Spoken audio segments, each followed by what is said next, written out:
Cursando un doctorado en Ciencias de la Salud por la Universidad de Zulia, Maracaibo, Venezuela. Muchísimas gracias, doctor. Es un honor tenerlo aquí y ya puede comenzar con un doctorado en Ciencias de la Salud por la Universidad de Zulia, Maracaibo, Venezuela. Muchísimas gracias, doctor. Es un honor tenerlo aquí y ya puede comenzar con un doctorado en Ciencias de la Salud por la Universidad de Zulia, Maracaibo, Venezuela.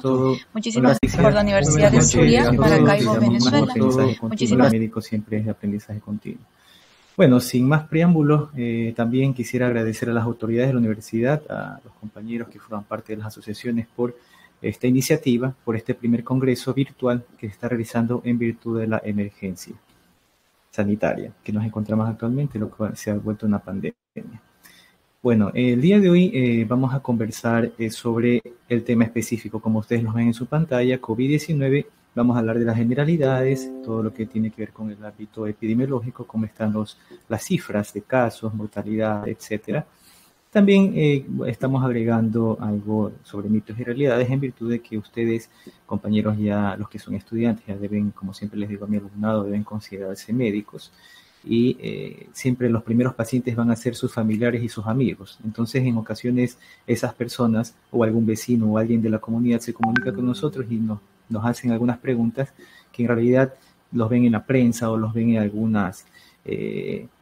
puede ser un tipo de rumor. Entonces, nosotros es nuestra responsabilidad como salud corroborar ese rumor o descartarlo. Entonces, por eso he agregado a esta presentación acerca de los mitos y realidades, que es un punto muy importante ya en la parte final del cierre. Como siempre les digo a los compañeros, a los compañeros que están preparando, porque yo ya les menciono que deben considerarse como médicos, nunca debemos olvidarnos del ojo clínico.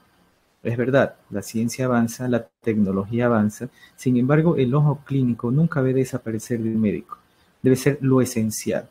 Tanto así de que en esta enfermedad, que es nueva para todos, es algo nuevo para todo el mundo, los científicos, los médicos, todo el personal de salud, actualmente, no todos, algunos, actualmente se limitan a no ver lo clínico, sino a decorrerle, por ejemplo, pruebas rápidas o pruebas de laboratorio a pacientes que no cumplen con definición de caso. La definición de caso es algo sumamente importante en salud. Por eso, la clínica debe ir sumada, obviamente, en este caso, estas enfermedades infectocontagiosas, al ámbito epidemiológico, ¿sí? Al nexo epidemiológico que puede existir y luego, sí, posteriormente complementarlo con exámenes de laboratorio o exámenes de imágenes, por ejemplo, en este caso tomografía. Una remembranza ya pandemias que han ocurrido en años anteriores, ya estamos en el 2015, si recordamos, 2015-2016, que fue la pandemia de Zika, donde todo el mundo veía un paciente con fiebre y rash y pensaba Zika, sí, porque estábamos en pandemia. Pero en ese entonces también se olvidaron que somos endémicos para dengue. Actualmente, ¿qué es lo que está sucediendo? Exactamente lo mismo. Paciente, un cuadro clínico puede presentarse un cuadro respiratorio, inclusive también problemas en la piel. Bueno, también tratamiento, ¿no? Como ustedes habrán leído, el tratamiento específico para COVID no existe, ¿sí? Se han hecho ya experimentaciones, se han hecho ya aplicaciones de tratamientos respectivos a pacientes para evitar las complicaciones ya desde el inicio de brote en China, se instauró un tratamiento en Estados Unidos, aquí en el país incluso, en otros países vecinos, tratamientos empíricos con medicamentos que han dado muy buenos resultados y otros que lamentablemente no. Para mencionar parte de este tratamiento que se ha usado en este tipo de enfermedad, podemos nombrar el Remdesivir, ¿sí? Que es un análogo de nucleótido en investigación que interfiere con la polimerización del ARN del virus. También tenemos lopinavir y ritonavir, que es muy usado en pacientes con VIH. Actualmente ya ha dado muy buenos resultados, obviamente, hablando de los retrovirales. Y aunque existen numerosos ensayos clínicos en marcha, se está hablando de la eficacia de este tratamiento y no existe de momento evidencia por ensayos clínicos controlados. Bueno, eso está avanzando, la ciencia sigue avanzando, los estudios respectivos de casos y controles sigue avanzando y pues se puede llegar a definir si ha tenido validez. Ya, como ustedes conocen, en el Ecuador. Ok, ¿pueden ver la imagen? Sí. Ya, perfecto. Entonces, Ya para terminar con la parte del tratamiento, lo mencionamos a cloroquina, hidroxicloroquina, ivermectina, tocilizumab, interferón beta y alfa y suero de pacientes recuperados, ¿no? Bueno, algo muy importante en epidemiología implica la alerta-acción. ¿Sí? La alerta-acción es algo sumamente primordial en la parte epidemiológica en virtud de que nosotros al detectar algún paciente sospechoso debemos inmediatamente activar todo lo necesario para principalmente enfocarnos al estudio del caso, sino también al seguimiento en campo. ¿Sí? Por ejemplo, si un paciente ha recibido una atención hospitalaria, entonces esos pacientitos, porque hay que hacer estudio de ¿verdad? Lo que es la incubación, 2 a 14 días, como ustedes ya lo conocen, la transmisión contacto directo con secreciones. Cuando hablamos contacto directo con secreciones, estamos hablando de, obviamente, cuando estamos nosotros frente a un paciente que está estamos nosotros, por ejemplo, poniendo una sonda nasogástrica o haciendo una intervención invasiva, tenemos que estar bien protegidos para evitar ese tipo de contacto. También debemos tomar en cuenta que las gotas respiratorias, las gotitas de fluye, son un mecanismo de transmisión directo para la enfermedad. Y los vómites, ¿sí? Cuando hablamos de contacto, también no solamente es el contacto directo, sino también el contacto con superficies, pero no es que el virus se absorbe, eso es lógico, al comienzo se pensaba eso, la gente tan temerosa hoy, ¿no? Que el virus se absorbe, que yo no puedo tocar eso, voy a discriminar a tal persona, no. El hecho de que tú toques alguna superficie que ha sido previamente contaminada por un paciente COVID, lo importante es el lavado de manos. Ahí radica la importancia que esta triada, que es el lavado de manos, el distanciamiento social y el uso de mascarilla, son los 3 ejes principales en la prevención de la enfermedad. Entonces, muchas ocasiones nosotros hemos oído del lavado de manos, pero no todos conocen los pasos, los 11 pasos del lavado de manos, o no muchos han conocido de la higiene de manos, los 5 pasos de la higiene de manos. Entonces, nosotros, personal de salud, tenemos que empezar desde casa y ponernos a leer, conocer esos pasos, cómo son los pasos, porque el lavado de manos no es algo que tan sencillo. No es un lavado que dura 5 segundos o yo me mojo las manos y listo, hago algo de burbujas y me enjuago. No, esto debe durar entre 30 a 60 segundos, ¿sí? Lo que es el lavado de manos. ¿Sí? Lo que es la higiene per se o lavado en seco, 20 a 40 segundos. El lavado en seco, si no lo conocen o no lo han escuchado, es justamente el uso del alcohol gel.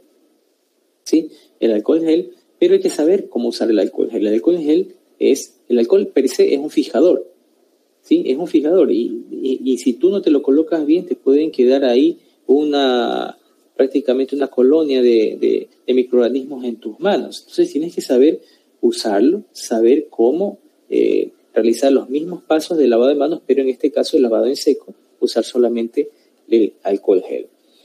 Y permitir que se evapore, pues, ¿no? Permitir que se haga una buena asepsia, antisepsia.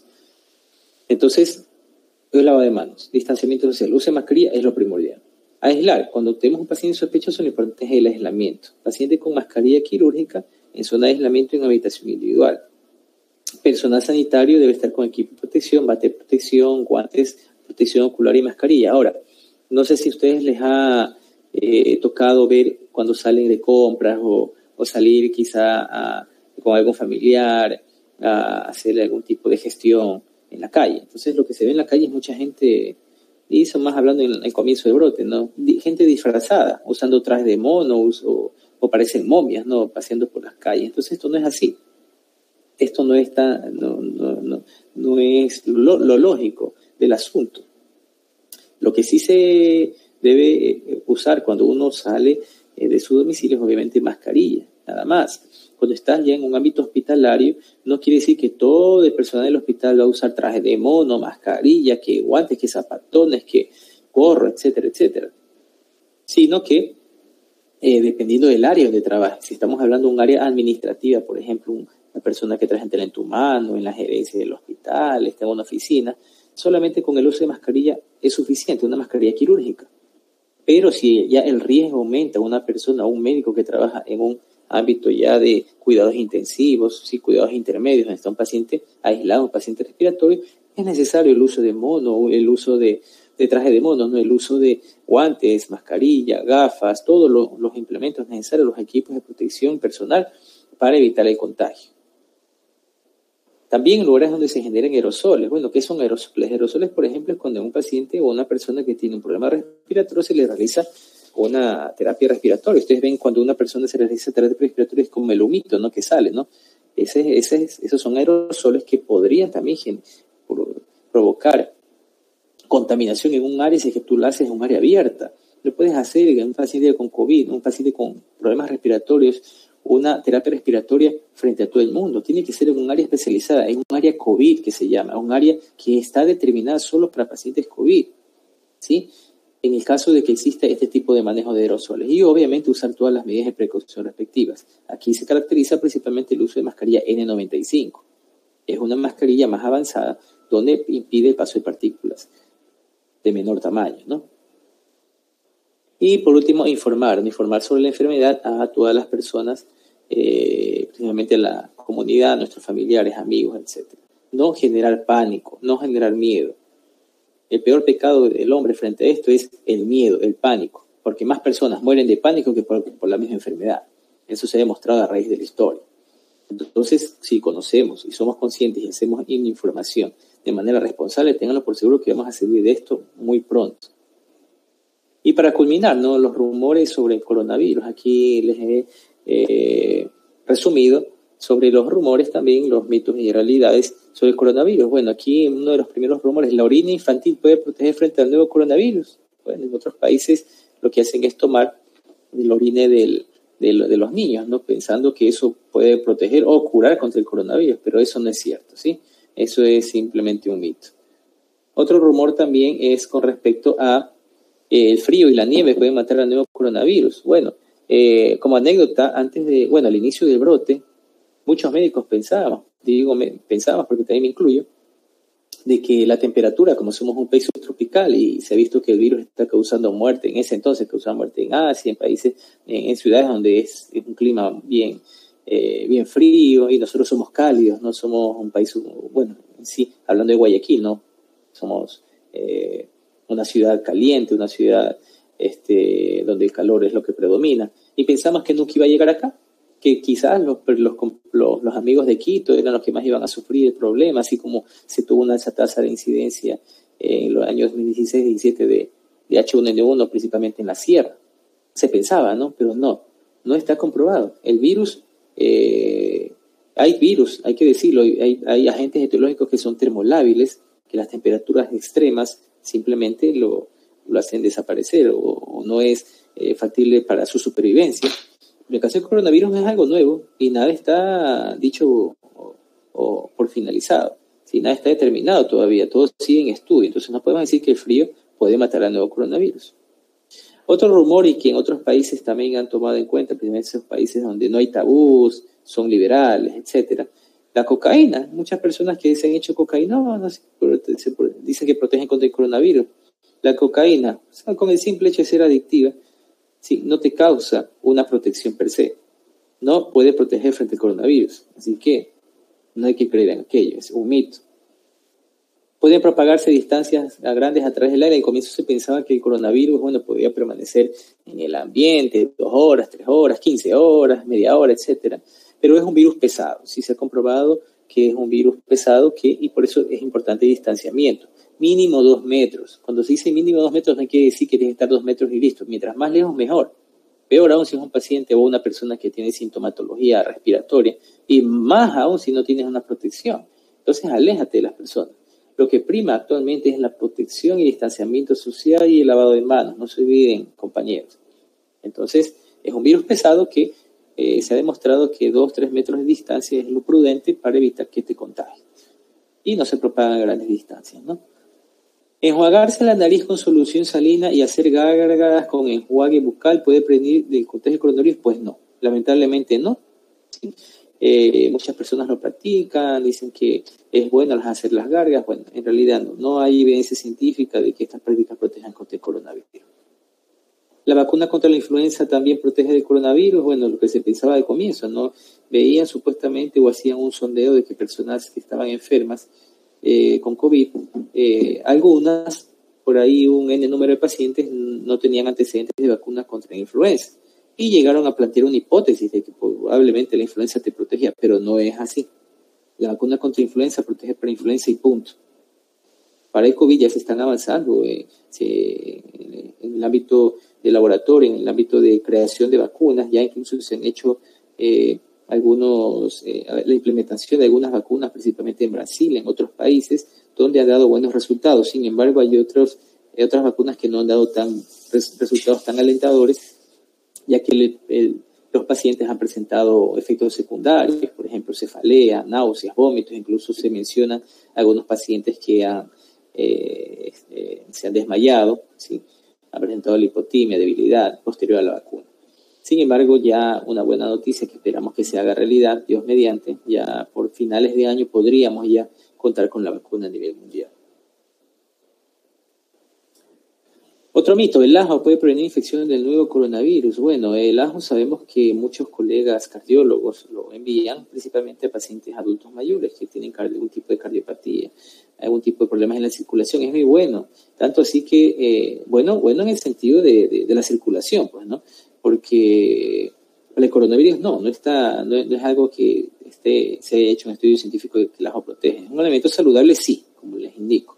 E incluso cabe hacer un paréntesis porque justamente ya la salud pública en muchos países, se incluye el Ecuador, ha permitido que la medicina alternativa, medicina ancestral, forme parte de la medicina contemporánea, ¿no? de los fármacos, del tratamiento per se. Esto es muy importante, ¿no? Pero no se ha visto resultados o algún tipo de estudio que indique que el ajo puede curar el coronavirus. ¿Perros y gatos pueden transmitir el nuevo coronavirus? Bueno, al comienzo decían que los que tienen mascotas, que mucho cuidado, que los animalitos también padecen coronavirus, que por ahí ya unos vecinos tenían, o unas personas conocidos tenían animalitos y ya querían sacrificarlos porque estaban ahí medio como con estornudos y toda esta cuestión. Entonces, no hay evidencia que los animales puedan transmitir la enfermedad. Sí, pueden transmitirte un tipo de alergia, no principalmente los niñitos, ¿no? Porque justamente en la lanita se depositan el polvo, los ácaros, y se pueden confundir cuando alguna persona presente algún tipo de congestión nasal o tos, etc. Otro mito, ¿es imposible prevenir el coronavirus? Como le decía hace un momento, nada es imposible en esta vida, ¿sí? Nada es imposible.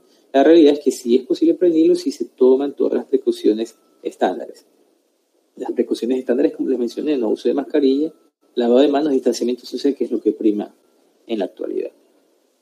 Aquí simplemente para pasar un flash de los 13 consejos para reducir la transmisión de coronavirus, de COVID-19, justamente la higiene de manos, el porte estandarte, higiene de superficies, algo sumamente importante, higiene o etiqueta respiratoria, las etiquetas de la tos que se llaman, ¿no? Etiquetas de la tos, es decir, usar la parte interna del codo en caso de toser. Eso era el comienzo, ¿no? Cuando se daban las medidas generales, ¿no? Cuando no estaba el uso estricto de mascarilla, porque no se conocía mucho la enfermedad y es lo que se toma en cuenta en todas las enfermedades respiratorias, por ejemplo la tuberculosis, ¿no? Si no tienes mascarilla y tienes tos usando la parte interna del codo, ¿sí? O un pañuelo, ¿no? Pero actualmente el uso de mascarilla es lo imprescindible. No tocarse la boca, los ojos, sin lavarse las manos, pues, ¿no? El autoaislamiento, tenemos que ser responsables, todos responsables en manejar la enfermedad.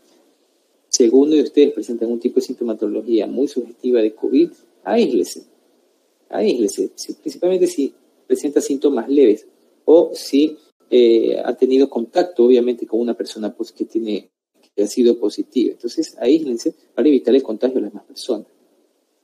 Distanciamiento social, ya no vamos a ahondar en este tema, ya lo hemos conversado, asistencia médica oportuna, ¿no? Equipo de protección personal, ya conversamos también, y seguridad alimentaria. Bueno, esto es muy importante precisamente para otras enfermedades, ¿no? Principalmente gastrointestinales, donde la cultura de otros países es lo que ha permitido que esto, según se lanzan hipótesis, que por el consumo de carne mal cocida, consumos de animales que pudieron ser reservorios del coronavirus, por ahí empezó la transmisión y fue evolucionando que se pudo también transmitir de persona a persona. Para finalizar, una pequeña frase, compañeros: vigilando, laborando y meditando, todas las cosas prosperan. ¿Sí? Esto lo dijo Salustio, y para mí ha sido un honor acompañarlas a pesar de un poquito de problemas técnicos, pero lo importante es que muchos de ustedes se volvieran a conectar para recibir el mensaje. No se olviden que lo más importante es la prevención. La medicina es preventiva, la medicina no es curativa, la medicina es preventiva. Y por parte de este servidor, muchas gracias por la atención y esperamos que estas reuniones se repitan, lo cual para mí sería muy gustoso de poder participar en las mismas. Muchas gracias. Muchas gracias, doctor. Excelente ponencia.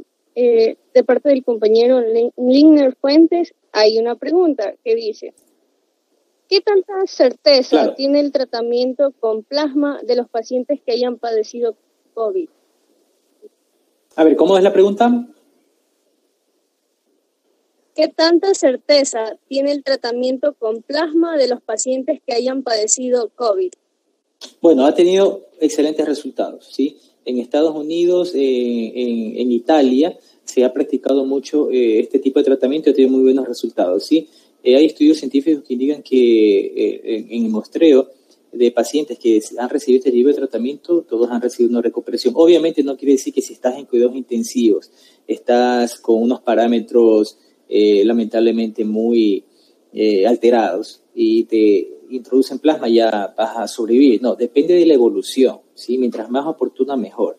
Se ha implementado principalmente estos pacientes que están complicaditos y ha dado muy buenos resultados. Eso sí, es de mencionarlo porque es lo que está aprobado o es lo óptimo que se puede hacer en la actualidad. Otra pregunta de nuestra compañera Heidi Rosales. ¿Se puede hacer solo con la clínica un diagnóstico diferencial con dengue?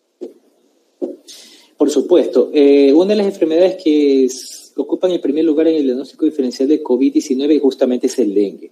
¿Por qué? Principalmente en los pacientes pediátricos, porque ya la experiencia clínica ha hecho que nosotros podemos definir de que un paciente pediátrico que tenga fiebre, dolor abdominal, vómitos, yo puedo pensar en dengue con signos de alarma, pero como estamos en plena pandemia podría ser un COVID. Y miren, este paciente no ha presentado una sintomatología respiratoria, por eso radica la importancia en que ya los niveles superiores, tanto la OMS, Planta Central, Ministerio de Salud Pública, ya definan o realicen una nueva definición de caso o una definición de caso alterna específicamente para los niños. Sí, el cuadro clínico es el diagnóstico diferencial justamente es el dengue en primera instancia. Eso es muy importante conocer. De nuestra misma compañera Heidi dice: aproximadamente, ¿cuánto duran los anticuerpos inmunoglobulina G? Bueno, sabemos que la inmunoglobulina de memoria puede estar meses en tu cuerpo, ¿sí? Incluso se ha demostrado que duran más, pueden demorar años, pueden durar años en tu organismo. Eso implica memoria inmunológica. Ahora, la inmunoglobulina M puede aparecer en el día 14 y la IgG ya puede aparecer días después, incluso después del mes. Lo importante es tomar en consideración que no solamente debemos instaurar el diagnóstico con hisopado nasofaringeo. Si un paciente hace hisopado nasofaringeo una vez, ya lo diagnosticas, luego de 15 días le haces hisopado nasofaringeo y te sale positivo, luego de 21 días hisopado nasofaringeo sigue positivo, luego otra vez le haces PCR, al mes y medio sigue siendo positivo. Esos son fragmentos virales que están quedando en el organismo, ¿sí? No quiere decir que el paciente ya tiene COVID. Tuvo COVID, pero son fragmentos virales que quedan en el organismo y ya no hacen potencialmente contagioso a esa persona, ¿sí? Por eso es que existen lineamientos establecidos, por ejemplo, para el personal de salud. Existía mucho temor de que, doctor, sigo saliendo positivo, ya ha pasado un mes y medio, me van a despedir del trabajo. No, esas personas, el hisopado nasofaringeo puede salir positivo, pero son fragmentos virales. Por eso la importancia en la titulación de anticuerpos, ¿sí? La titulación de anticuerpos nos permite evidenciar cuánto tiene esta persona. Estamos hablando de pruebas serológicas cuantitativas, no cualitativas. Acuérdense de lo que es la parte estadística. Cualitativas indica positivo o negativo, blanco o negro. Cuantitativa indica cuánta cantidad tienes de estos anticuerpos. Entonces, lo importante en una persona que siga siendo positiva, no es de correrla cada rato hisopados. Es lo más importante. Ya pasa un mes de la enfermedad, hazte una titulación de anticuerpos para ver cuánto tienes de IgG, que es lo óptimo es que estén elevadas las IgG y que las IgM estén en menos de 6 o en menos de 1, dependiendo del laboratorio donde te lo estás haciendo.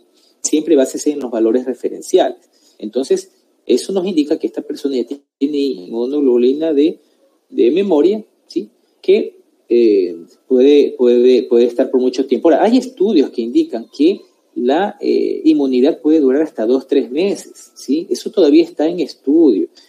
Hay unos que ya tienen estudios concluyentes de que efectivamente quien padeció COVID, por ejemplo, si alguna persona se contagió de COVID en el mes de marzo, le puede durar la inmunidad hasta junio, o sea, 2-3 meses. Es decir, junio, julio, esta persona nuevamente puede estar infectándose nuevamente la enfermedad, pero no es algo concluyente, no es una norma actualmente. Hay estudios que indican que probablemente la inmunidad solamente dure 3 meses y por eso también los problemas en adquirir una vacuna o generar una vacuna que te pueda durar por mínimo para un año, que es lo óptimo, mínimo un año. Porque la inmunidad que dejaría esta vacuna solamente sería por unos cuantos meses. Y la inmunidad natural, que es de los que padecieron la enfermedad, efectivamente, muy bien a la compañera que hizo la pregunta, porque está demostrado que, bueno, no demostrado, sino que se plantea la hipótesis, hay unos estudios que indican que solo te pueden durar 2 o 3 meses. Otra pregunta, doctores. Ha estado muy interesante la charla que tienen. Gracias. De nuestra compañera Alison Miranda. Dice, ¿qué prueba recomienda para el diagnóstico de COVID, ya que una prueba rápida no es confiable? Y hoy en día esas pruebas están muy comercializadas. Ya, esa parte la mencioné, creo que se cortó justamente en la comunicación en una primera instancia. A ver, lamentablemente con las pruebas rápidas, bueno, siempre lo digo y siempre soy enfático en eso. Las pruebas rápidas no son diagnósticas, son una guía.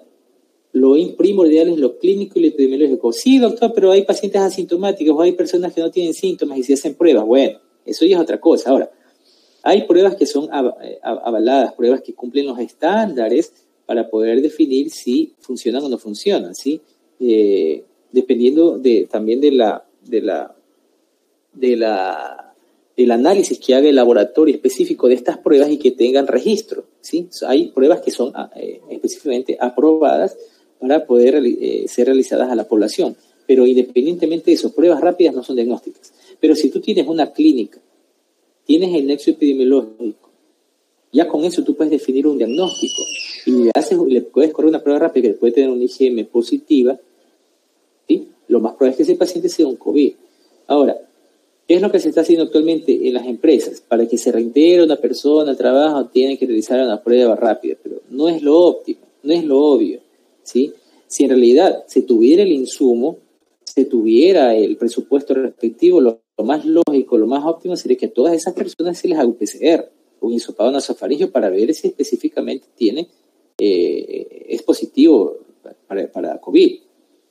Pero en virtud de aquello se están corriendo pruebas rápidas. Si las pruebas rápidas son de alta calidad, en este caso, son pruebas serológicas de alta calidad, por ejemplo, un ELISA, eso sí te confiere o te da una respuesta fidedigna, un resultado que tú puedes confiar. Pero reitero, pruebas rápidas están comercializadas en todo el país, en todo el mundo, compran algunas personas demasiadas cajas de pruebas rápidas y empiezan a vender como caramelo. No, eso no es lo óptimo, eso es un negociado, lamentablemente. Hay 2 últimas preguntas. No se preocupen, pregunten lo que quieran, aprovechen. Ya, de nuestro compañero Jesús Balseca, dice, ¿cuáles son las medidas a tomar en un paciente que en varias pruebas le sale inmunoglobulina M positivo y inmunoglobulina G positivo y no presenta ningún síntoma? Ya, es el ejemplo que yo decía hace un momento. Muchas personas, para saber si es que tienen o no el virus, se hacen pruebas rápidas. Entonces, hay que ver qué tipo de prueba se hace. Si se hace la cualitativa y si se hace una prueba rápida que no está avalado, que no cumple los estándares, esa persona cada rato le puede salir IgM positivo. Puede dar un falso positivo, ¿sí? Eso es lo malo de las pruebas rápidas que no están avaladas, ¿sí? O que no cumplen los estándares. Puede darte un falso positivo, como también pueden darte falsos negativos. Entonces, en esa yo recomiendo, si es que te has realizado o esa persona se ha realizado prueba rápida y a cada momento le sale IgM positivo y IgG positivo. Luego pasan 15 días, se vuelve a realizar una de control, IgM positivo y IgG positivo. Pasa un mes, otra vez, IgM positivo. Entonces, hágase una cuantitativa. ¿Qué es lo malo? Que lamentablemente quienes están haciendo pruebas cuantitativas en el país son laboratorios privados y eso cuesta. Entonces, ya depende de uno mismo tratar de hacer un esfuerzo y poder realizarse en las clínicas privadas o en laboratorios avalados, que ustedes ya los conocen, las pruebas cuantitativas. Entonces, mi sugerencia es que esa persona se haga cuantitativa, una prueba serológica cuantitativa para ver cuánto tiene de IgG, cuánto tiene IgM. De una vez yo le digo qué podría salir. Lo más probable es que esa persona que ya tiene más de un mes realizándose pruebas rápidas y que le ha salido IgM y IgG positivo, lo más probable en la cuantitativa es que ya estas IgG estén elevadas y las IgM estén más. Si es que ha tenido la enfermedad. Si ha sido un asintomático y nunca ha tenido una enfermedad, obviamente ambas van a ser negativas.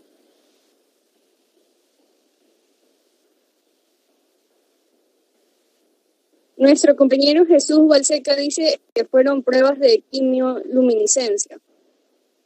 Ya, pero ¿dónde? ¿En qué laboratorio?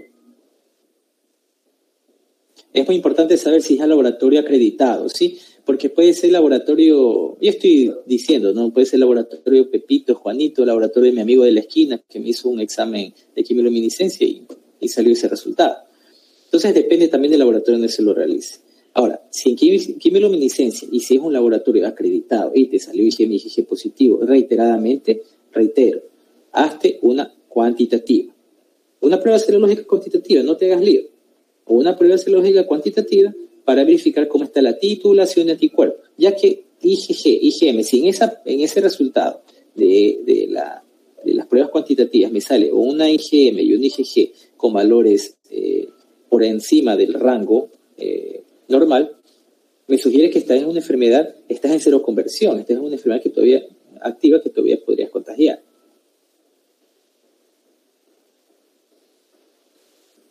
Respondió que era en el laboratorio Interlab. Ya, en Interlab mismo, entonces, realizarte. ¿Cuándo fue la última fecha que se lo realizó? Si te lo realizaste ahora hace unos 5 días, se recomienda por lo menos unos 10 días realizarte otra prueba. Para ver si es que han cambiado ya esta titulación. Bueno, cuando responda, no ha respondido eso. Ya, puede ser que si se lo hizo, por ejemplo, partiendo del día 0, con el que cuente 10 días de la última toma. 10 días después de la última toma, realizarse otra prueba de anticuerpos.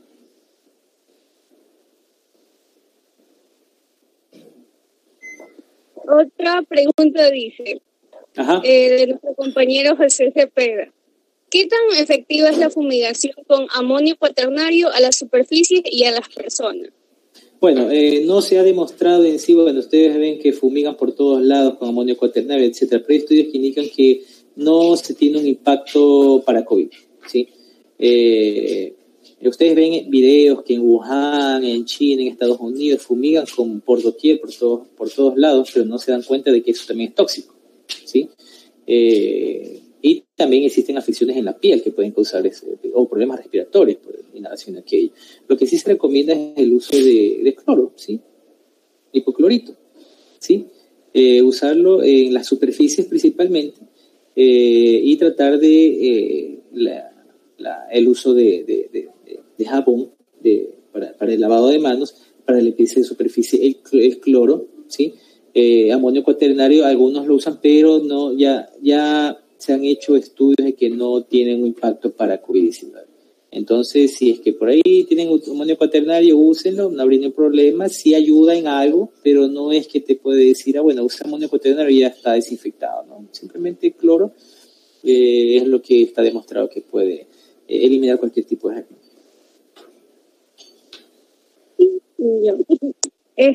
El compañero antes de la pregunta de lo de las IgM positivos y IgG positivo respondió y dijo que la prueba que se hizo fue hace 2 meses, que fue IgM de 7.81. No. Pero ya nunca más se hizo. No, pues ya ahorita ni te... Dice que pasó 1 mes y repitió la prueba y hace 2 días resultó IgM de 4.33 e IgG de 21.64. Ya, pero hay que ver cuál es la titulación, el rango referencial de la IgM. Puede ser que sea menor de 6. Si es menor de 6, él tiene 4, entonces ya estaría negativo. Pero hay laboratorios que indican menor de 1, mayor a 1. Entonces hay que ver el valor referencial, que se fije cuál es el valor referencial. Si es menor de 6, ya ahorita ya está prácticamente ha pasado la prueba de la enfermedad. Dice que sí. Ya, entonces ya, eso les iba a mencionar. Existen personas que pueden pasar 2 meses y pueden salir este tipo de titulación. Pocas, ¿sí? Depende, miren, es algo nuevo. Sin embargo, en la experiencia que hemos tenido, muchas personas no solamente han dado PCR positivo pasando 2 meses, ¿sí? Y en este caso, titulaciones anticuerpos de igual manera. Es un microorganismo nuevo, es un nuevo virus. Y la respuesta que está dando el cuerpo humano, cada ser humano es un mundo diferente. Muchos de las personas que nosotros atendimos se recuperaron el día 0, se hicieron la prueba, al día 14 se hicieron otra PCR y ya salieron negativos. Otras, el comportamiento fue de que al mes se negativizaban. Otras, que 3, 4, 5 pruebas de hisopado, a la quinta prueba ya negativizaban. En el caso del compañero, lo más probable es que él sea una excepción, ¿sí? Su organismo está obviamente respondiendo de una manera óptima, más aún si no ha presentado síntomas y más que nada no ha presentado complicaciones, pero la titulación es algo que va avanzando progresivamente, poco a poco. No se ha dado como en la mayoría, pero sí se está viendo que las IgG ya están sobrepasando a las IgM de manera considerable, y esas IgM han ido disminuyendo hasta ya quedar en un rango inferior a 1. Entonces lo que quedaría ahí es esperar, obviamente, ya tu carga viral, ya con esos resultados podríamos decirte que tienes una carga viral baja, sí, muy baja, que te hace muy propenso a que no estés contagiando. Sin embargo, esto no está todavía establecido y por eso es necesario que sigas usando mascarilla y que estés obviamente aislado, ¿no? Para evitar el contagio principalmente con tus seres queridos. Ahora sí, la última pregunta, doctor. Una compañera dice, tuve COVID en marzo y ya no salen positivas ni la IgM ni la IgG, pero aún no recupero el olfato. ¿Debería seguir esperando o acudir al médico? A ver, la anosmia puede durar algún tiempo, ¿sí? La ageusia también, ¿no? No distinguir los sabores, ¿no? En este caso es algo que no es patognomónico del COVID, pero sí se ha visto que se ha presentado en un alto porcentaje de personas que la han padecido, ¿sí? Esto porque afecta justamente a las terminaciones nerviosas de estos lados, tanto a nivel orofaringio, ¿no? No te preocupes, esto de aquí es paulatino, esto de aquí va a ir pasando poco a poco, ¿sí? Sin embargo, no hay que dejar de prestar atención a aquello. Si tú ya me dices que tienes marzo, abril, mayo, junio, estamos en julio, 4 meses y no puedes oler bien, ¿sí? Yo sí recomendaría que te hagas algún tipo de consulta con un otorrinolaringólogo para poder determinar cuál es los pasos a seguir. Sin embargo, reitero, no es que ya terminas o te recuperas y eres negativo y ya vas a recuperar esto de aquí. Eso no lo han definido por el factor de recuperación, que ya todo vuelve a su normalidad. No hay secuelas que quedan, como pueden quedar secuelas en cualquier tipo de enfermedad. No es que te vas a quedar sin olfato toda tu vida, pero muchas personas sí se han visto su recuperación al mes, a los 2 meses, ¿sí? No es tu caso, pero sí no dejes de prestar atención a aquello. Ahora sí ya se acabó la ronda de preguntas. Qué gusto escuchar nombres de algunos que fueron alumnos míos, ¿ah? Eso es bueno. Sí, muchos de sus alumnos, incluyéndome, esperaban con ansia esa videoconferencia, porque en serio, está buenos temas. No, muchas gracias. Espero que no sea la primera ni la última vez. Estaré presto para participar siempre cuando sea posible. Muchísimas gracias, doctor, por su paciencia y también por ayudarnos en este proyecto. Ha aclarado muchas dudas también que se han generado sobre el COVID y los mitos que se han generado sobre esto. Y sin nada más que decirle, muchas gracias. Gracias a ustedes, un abrazo para todos, a seguir adelante, ¿no? Un abrazo cordial. Que pase buena noche. Igualmente, pasen bien, gracias.